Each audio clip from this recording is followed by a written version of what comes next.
할렐루야. 은혜 많이 받으시기 바랍니다. 여러분, 이 세상에 예수 믿는 사람들을 보면요, 두 종류로 나뉩니다. 조건적인 믿음으로 사는 사람들, 그리고 무조건적 믿음으로 사는 사람들입니다. 여러분, 조건적인 믿음으로 사는 사람들은 어떤 사람들을 말할까요? 하나님께서 축복해 주셨기 때문에 믿음으로 살겠다는 사람들입니다. 아니면 하나님께서 복을 주실 것을 기대하고 믿음으로 사는 사람들입니다. 그러면 무조건적인 믿음으로 사는 사람들은 어떤 사람들일까요? 하나님께서 축복을 주시든지 주시지 않든지 믿음으로 사는 사람들입니다. 물론 축복을 주실 때 하나님께 감사하기는 합니다. 그러나 축복을 주시지 않을 때도 그럼에도 불구하고 하나님을 원망하지 않고 하나님만 신뢰하며 사는 사람들입니다. 여러분, 하나님은 우리에게 이 두 종류의 사람들 중에 어떤 믿음으로 살기를 원하실까요? 당연히 무조건적 믿음으로 살기를 원하실 줄 믿습니다. 하나님께서 축복을 주시지 않는 것처럼 느껴질 때도 그럼에도 불구하고 온전한 믿음으로 사는 저와 여러분 되시기를 축복합니다. 자, 오늘 본문은 이런 무조건적인 믿음, 그럼에도 불구하고의 믿음을 가진 한 사람 욥의 이야기입니다. 여러분, 욥이 이처럼 무조건적인 믿음의 삶을 살 수 있었던 이유가 뭘까요? 무엇보다 하나님의 주권을 철저하게 인정했기 때문입니다. 1절부터 3절 말씀까지 보면요, 우스 땅에 욥이라 불리는 사람이 있었는데 그 사람은 온전하고 정직하여 하나님을 경외하며 악에서 떠난 자더라 라고 합니다. 여러분, 여기서 온전하다라는 말은요, 무슨 뜻일까요? 이 세상에 온전한 분은 하나님밖에 없잖아요. 그러면 이 온전하다라는 말은 무슨 뜻이냐? 하나님의 형상다운 삶을 살려고 부단하게 노력했다라는 겁니다. 삶 속에서 하나님의 성품이 드러나도록 힘썼다라는 겁니다. 그것이 정직이고 악에서 떠나는 삶이라고 말씀하고 있습니다. 그래서 예수님도 하늘에 계신 너희 아버지의 온전하심 같이 너희도 온전하라 라고 말씀하신 겁니다. 여러분, 욥은 자신만 하나님 앞에 바르게 살려고 한 것이 아니었습니다.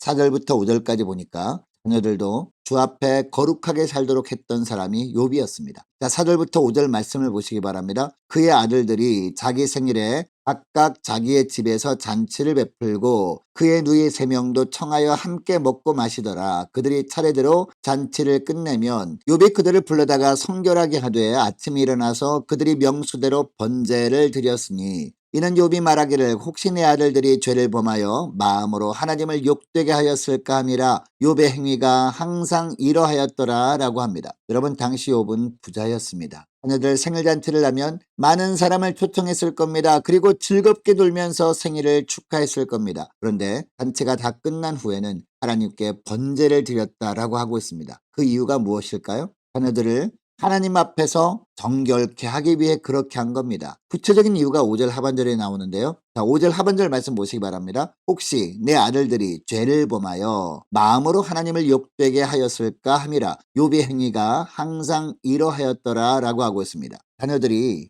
마음으로라도 하나님을 욕되게 했을까 염려해서 늘 하나님 앞에서 깨끗하게 살도록 했다라는 겁니다. 이렇게 한두 번 한 것이 아닙니다. 항상 이런 삶을 살았다라고 하고 있습니다. 왜 이렇게 살았을까요? 자녀들의 삶도 철저히 주님의 주권하에 있다고 생각했기 때문입니다. 여러분, 이런 삶을 살면 하나님이 이런 가정에는 늘 평안함을 주셔야 할 것처럼 보입니다. 늘 행복이 넘치게 해야 할 것처럼 보입니다. 행복이 넘치게 하셔야 할 것 같습니다. 물론 처음에는 하나님께서 엄청난 은혜를 이 욥의 가정에 주셨습니다. 여러분, 고대 시대에는요, 자녀가 많으면 하나님의 복을 받았다고 생각했습니다. 그런데 그는 7명의 아들과 3명의 딸을 둔 가정적으로 참 다복한 사람이었습니다. 그는 부자였습니다. 7,000마리의 양과 3,000마리의 약대와 500마리의 소와 500마리의 암나귀와 수많은 종들을 거느린 사람이었습니다. 그런데 13절 말씀부터 보면 이 모든 것들이 하루에 다 사라져버립니다. 욥이 엄청난 시련을 겪게 된 겁니다. 스바 사람들이 와서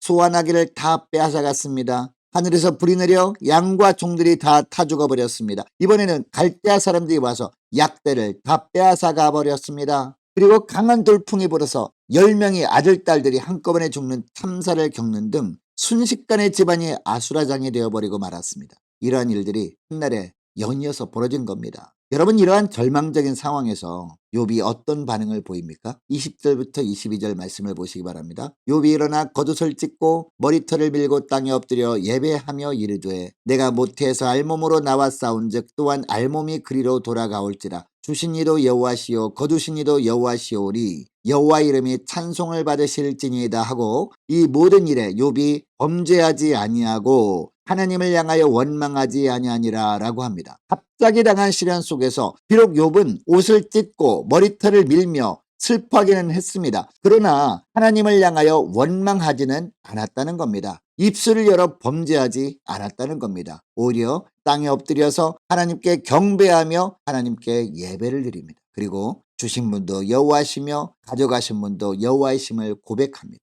여러분, 이렇게 할 수 있었던 이유가 무엇이었을까요? 하나님의 주권을 인정했기 때문입니다. 더 나아가 역경과 고난 가운데서 욥이 어떻게 합니까? 하나님을 찬양까지 합니다. 여러분, 욥이 무엇 때문에 하나님께 경배하고 하나님을 찬양한 것일까요? 하나님께서 주신 많은 재물 때문이 아니었습니다. 하나님께서 주신 10명이나 되는 많은 자녀들 때문도 아니었습니다. 그는 하나님께서 주신 것 때문에 하나님께 경배하고 하나님께 찬양한 것이 아니었습니다. 그는 축복된 환경 때문에 하나님을 찬양하고 경배한 것이 아니었습니다. 하나님이 자기 인생을 주관하신다는 확신 때문에 하나님을 찬양했던 겁니다. 물론 재물은 다 사라져 버렸습니다. 그의 자녀들도 다 죽고 없습니다. 가지고 있는 것들을 다 잃어버린 가운데 있습니다. 그러나 그는 여전히 하나님께 경배하고 하나님을 찬양합니다. 하나님의 주권을 철저하게 인정했기 때문에 그럼에도 불구하고 주님을 찬양할 수 있었던 거죠. 여러분, 하박국 선지자도 생각해 보시기 바랍니다.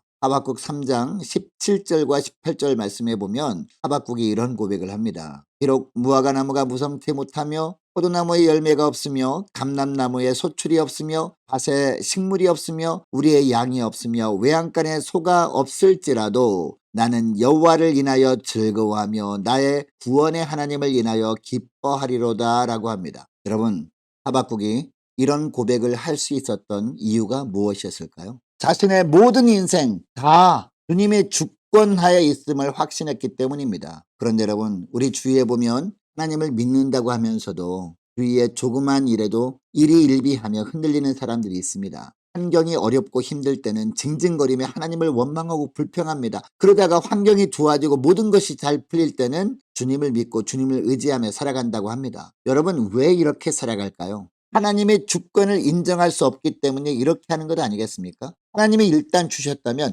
그 후부터는 내 것이라는 생각이 강하기 때문입니다. 여러분, 욥의 하나님은 오늘도 살아계신 하나님이십니다. 뿐만 아니라 우리의 전 인생도 주님께서 주관하고 계십니다. 우리의 삶에 일어나는 모든 일들도 다 주님의 계획 가운데 진행되고 있는 것임을 믿으시기 바랍니다. 여러분, 이것을 믿는다면 우리도 그동안 주셨던 것들이 사라졌을 때도 불평하기보다도 하나님을 찬양해야 할 줄로 믿습니다. 주신 자도 여호와시오 취하신 자도 여호와시니 여호와 하나님이 찬송받을지로다 고백하며 그럼에도 불구하고 주님만을 더 신뢰하며 주님만을 찬양하며 사는 여러분 되시기를 축복합니다. 여러분, 이처럼 욥이 하나님의 주권을 인정한 결과가 무엇입니까? 하나님의 은혜가 임했습니다. 여러분, 오늘도 우리가 살아있다는 것이 은혜인 줄 믿습니다. 여러분, 우리가 이 땅에서 간절히 원하는 많은 은혜들이 있습니다. 그런데 은혜들 중에 가장 큰 은혜가 무엇일까요? 하나님의 인정을 받는 것이 최고의 은혜인 줄 믿습니다. 여러분, 본문을 보면 욥이 하나님께 인정을 받고 있어요. 8절 말씀을 보세요. 여호와께서 사탄에게 이르시되 내가 내 종 욥을 주의하여 보았느냐? 그와 같이 온전하고 정직하여 하나님을 경외하며 악에서 떠난 자는 세상에 없느니라 라고 합니다. 여러분, 이 말씀은 하나님이 사탄에게 하는 말씀입니다. 어느 날 하나님께서 사탄에게 말씀하십니다. 7절에 보니까 내가 어디서 왔느냐라고 하십니다. 사탄이 대답합니다. 땅을 두루 돌아 여기저기 다녀왔나이다 라고 합니다. 이때 하나님이 사탄에게 하신 말씀이 바로 8절 말씀이거든요. 그런데 뭐라고 합니까? 내가 나의 종 욥을 주의하여 보았느냐라고 합니다. 여러분, 이 말씀을 잘 보면 욥에 대해서 사탄이 하나님께 고자질하는 것이 아닙니다. 아니면 사탄이 욥의 삶에 대해서 궁금해서 하나님의 말씀하신 것도 아닙니다. 하나님께서 먼저 욥에 대해서 사탄에게 말씀하시는 겁니다. 다른 말로 표현하면 하나님은 사탄에게까지 욥을 자랑하고 싶으셨던 겁니다. 여러분, 생각해 보시기 바랍니다. 욥의 삶이 얼마나 하나님의 형상다운 삶을 살았으면 하나님이 이 사탄에게까지도 자랑하고 싶으셨을까요?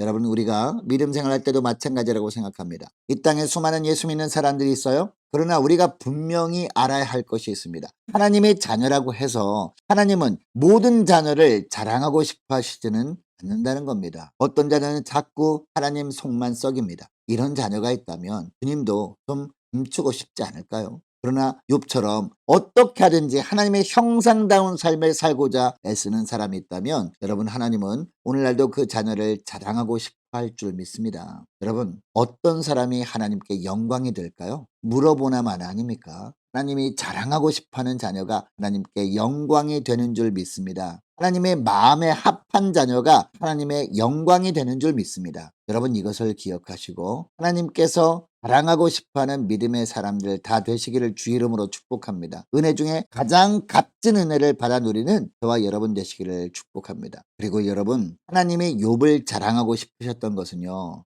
욥이 하나님의 주권을 인정했기 때문만이 아니었습니다. 무엇 때문이었느냐? 하나님을 경외하는 삶을 살았기 때문이었습니다. 여러분, 하나님을 경외하는 삶이 어떤 삶입니까? 물론 하나님만을 두려워하는 삶을 말합니다. 그러나 여기서 말하는 두려움은요, 우리가 생각하는 것처럼 무서워 떠는 것만을 의미하는 것이 아닙니다. 하나님만을 기뻐하는 겁니다. 모든 것이 다 사라져도 내 안에 주님이 계심을 인해 감사하는 겁니다. 이것이 하나님을 경외하는 삶입니다. 여러분, 욥에게 기가 막힌 어려움이 임했을 때 친구들이 찾아옵니다. 고난을 당한 이유에 대해서 여러 가지 이야기들을 합니다. 하나님의 뜻은 전혀 알아볼 생각도 하지 않고 단지 자기 생각들을 말합니다. 그래서 욥에게 상처를 주기도 합니다. 그러나 여러분, 욥은 친구들의 이야기를 듣고 결론을 내립니다. 그것이 욥기 23장 10절 말씀인데요, 우리가 잘 아는 말씀이에요. 어떤 말씀이냐? 내가 가는 길을 누가 아시나니? 그가 아시나니. 그가 나를 어떻게 하신 후에는, 단련하신 후에는 내가 무엇같이 되어? 순금같이 되어 나오리라. 아멘. 여러분, 여기서 보면 내가 가는 길을 그가 아시나니라고 합니다. 무슨 뜻이냐? 다 주님의 섭리 가운데 있다는 고백 아닙니까?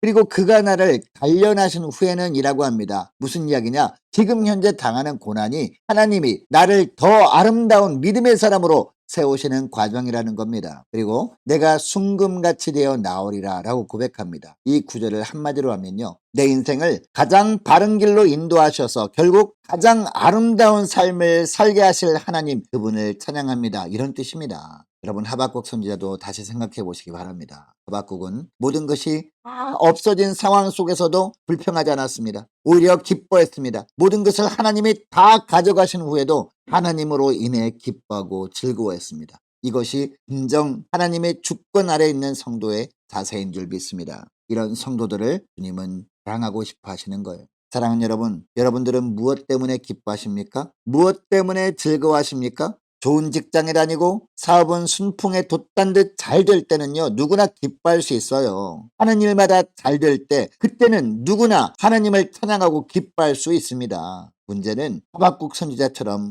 감사하고 기뻐할 수 있는가 하는 겁니다. 여러분들은 만약에 이런 일이 있으면 안 되겠지만 직장에서 해고되고 사업은 잘 안 되고 기름값은 점점 올라가서 탁 끌고 다니기 어려운 상황이 와도 내 안에 주님이 계심으로 인해 기뻐할 수 있습니까? 여러분, 모든 것을 다 잃어버린 상황에서 하박국이 감사하고 기뻐할 수 있었던 이유가 무엇이었어요? 나의 구원에 하나님을 인하여 기뻐하리로다 라고 했습니다. 여러분, 그렇습니다. 우리가 고난과 역경에도 불구하고 기뻐하고 즐거워할 수 있는 이유는요, 우리 구주 예수님 때문인 줄로 믿습니다. 절망의 상황 속에서도 우리는 구원의 하나님으로 인해 기뻐할 수 있는 줄로 믿습니다. 하나님은 죄 가운데 살았던 우리에게 구원을 주셨습니다. 죄 가운데 살다가 심판받아서 영원한 형벌에 처해질 수밖에 없었던 것이 바로 우리들 아닙니까? 그러나 하나님께서는 우리를 불쌍히 여기시고 독생자 예수님을 보내어 주셨습니다. 그리고 십자가에서 걸리신 예수님의 보혈의 은혜로 말미암아 목보다도 검은 죄로부터 우리를 구원해 주셨습니다. 사망 권세와 마귀에 매어 있던 우리에게 자유를 주셨고 택하신 족속으로 왕같은 제사장들로 삼아 주셨습니다. 그리고 이 땅에서 하늘나라의 기쁨과 평안을 선물로 누리며 살 수 있는 특권을 주셨습니다. 그러므로 모든 것을 다 잃어버린 상황에서도 우리는 오직 구원의 하나님으로 인해 기뻐하며 찬양할 수 있는 겁니다. 그래서 욥도 모든 것을 다 잃어버린 중에도 오직 하나님으로 인해 찬양할 수 있었던 겁니다. 여러분, 욥이 이렇게 살다 보니까 결국 어떻게 되었습니까? 욥기 42장에 보면 하나님께서 정확하게 배로 회복시켜 주십니다. 여러분, 이왕 믿음 생활을 한다면 어떤 조건 때문에 믿는 신앙이 아니라 내 인생이 다 하나님의 주권하에 있음을 고백하며 그럼에도 불구하고 무조건적인 믿음으로 사는 저와 여러분 되시기를 축복합니다. 그래서 하나님께서 자랑하고 싶어 하시는 복된 믿음의 종들 다 되시기를 바랍니다. 하나님이 주신 것 때문에 기뻐하기보다 하나님 때문에 기뻐하시는 여러분 되시기를 바랍니다. 다른 어떤 은혜보다도 가장 먼저 우리의 인생의 해답이 되시는 하나님만 구하며 사심으로 말미암아 하나님의 때에 하나님의 방법으로 그동안 잃어버렸던 것들도 배로 채워주시는 은혜를 누리는 저와 여러분 되시기를 주의 이름으로 축복합니다. 기도하겠습니다. 하나님 아버지 감사합니다. 이 세상에 하나님께서 어떤 축복을 주시기 때문에 믿는 믿음, 조건적인 믿음으로 사는 자들이 많지만 저희들만큼은 하나님께서 이런저런 축복을 주시지 않는 것처럼 보이는 상황에서도 그럼에도 불구하고 믿는 무조건적인 믿음으로 살아갈 수 있는 저희를 다 되게 하여 주옵소서. 또한 인생의 길흉마복은 전부 하나님의 주권하에 있음을 확신하면서 주신 자도 여호와시요 취하신 자도 여호와시니 여호와 하나님의 찬송받으실지로다 고백할 수 있는 저희를 다 되게 하여 주옵소서. 하나님이 주신 것 때문에 기뻐하는 자들이 아니라 하나님 한 분만으로 기뻐하고 감사하는 자 되게 하여 주시어서 하나님께서 자랑하고 싶어하는 믿음의 종들 다 될 수 있도록 은총 내려 주옵소서. 감사드리오며 우리 주 예수 그리스도의 이름으로 기도드리옵나이다. 아멘.